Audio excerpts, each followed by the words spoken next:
आदर्श candy school Bhopal उपविश्य दीवानों की हस्ती। बेटा आज हम दीवानों की हस्ती के प्रश्न उत्तर करेंगे। कवि ने अपने आने को उल्लास और जाने को आंसू बनकर बह जाना क्यों कहा है? कवि खुद के आने को उल्लास इसलिए कहते हैं क्योंकि वे जहाँ भी जाते हैं खुशियाँ फैलाते हैं, तथा अपने आने जाने को आंसू बनकर बह जाना इसलिए कहते हैं क्योंकि इतनी खुशियों के बाद जब वो जाते हैं तो उनकी याद में लोगों को आंसू आने लगते हैं। समझ आया बेटा? वो जहाँ भी जाते हैं तो खुशियाँ फैलाते हैं, और बेटा जो लोग खुशियाँ फैलाते हैं तो नेचुरली बेटा जब वो जाएंगे वापस तो हमारी आंखों में आंसू आएंगे ही आएंगे। इसलिए कवि ने अपने आने को उल्लास और जाने को आंसू बनकर बह जाना कहा है। समझ आया बेटा? इसके बाद हम दूसरा प्रश्न करेंगे बेटा। दूसरा प्रश्न है, भिखमंगों की दुनिया में बेरोक प्यार लुटाने वाला कवि ऐसा क्यों कहता है कि वह अपने हृदय पर असफलता का एक निशान बार की तरह लेकर जा रहा है? क्या वह निराश है या प्रसन्न?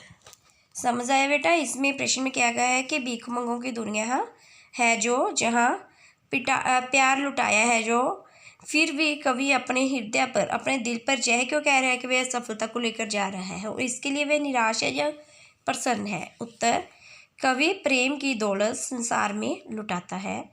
इतना प्रेम होने पर भी वह अपने आप को असफल कहता है। इसलिए कहता है क्योंकि वह कवि सांसारिक व्यक्ति नहीं बन पाया। ठीक है बेटा, वो कभी भी सांसारिक नहीं बन पाया, एक जगह पर स्थिर नहीं हुआ।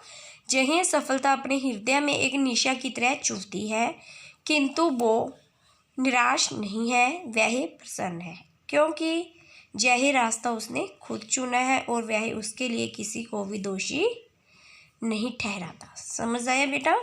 इसमें कवि क्या कहता है, वह लोगों को प्यार लुटाता है लेकिन फिर भी वह असफल है क्योंकि वह संसारिक नहीं बन पाया, वह एक जगह पर स्थिर नहीं रह पाया और इसके लिए वह किसी और को दोषी नहीं ठहराता। तीसरा प्रश्न, समझ आया बेटा? कविता में ऐसी कौन सी बात है जो सबसे अच्छी लगी? बेटा आपने पूरी कविता पढ़ी है, इस कविता में कितने पैराग्राफ दिए गए हैं तो आपने सभी को अच्छे से, मैंने कल वीडियो भेजी थी उसमें आपने ध्यान से सुना होगा और समझा होगा।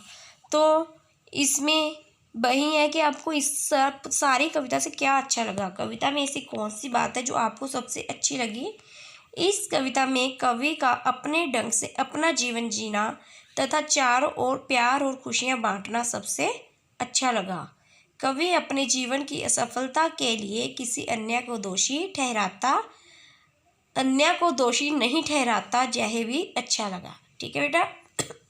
क्या अच्छा लगा? एक तो नेचुरली बेटा अगर हम किसी को खुशियाँ देंगे प्यार देंगे तो यह बात हमें सबसे अच्छी है। तो दूसरा, हम अपनी सफलता के लिए दूसरों को दोष दें लेकिन यह कवि अपनी सफलता के लिए किसी को दोष नहीं दे रहा। धन्यवाद।